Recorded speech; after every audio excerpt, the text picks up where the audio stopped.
A market characterization study on the fish sector in the EAC shows Tanzania with the most advanced ready value chain, Uganda producing high volumes but less formalized, while Kenya remains mainly domestic and less industrialized. The study also projects that Uganda could hit its ambitious target of producing 1 million metric tons of fish by 2030, with current at just 130,000 tons. But experts warn that changes must be made. By 2030, if we go by business as usual, in this case, not investing in aquaculture and not regulating capture fisheries, and perhaps also not harmonizing standards and how to do business across the EAC, then perhaps we are just going to generate close to 185,000 additional jobs by 2030. But then how about if we did things differently? That was the second scenario. We realized that if we invested in aquaculture and tried to transfer the over 80% of our young people and women who seem to be stuck in capture fisheries, especially in processing, perhaps they'll have a chance at being part of the 600,000 jobs and substantial value of close to 20, to be part also of the 20 billion that we estimate key countries in the region would actually generate in the long run.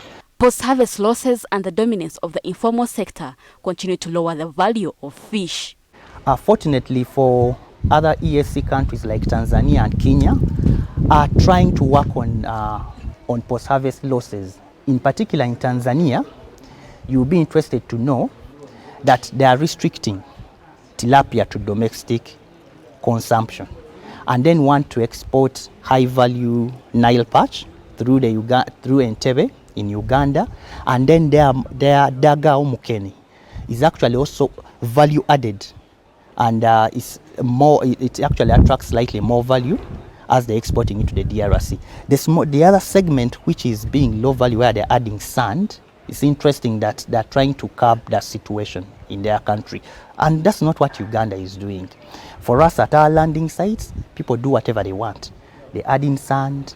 The World Health Organization recommends 17 kilograms of fish per person per year. But in Uganda, average consumption is 7 kgs, a result of the challenges already highlighted.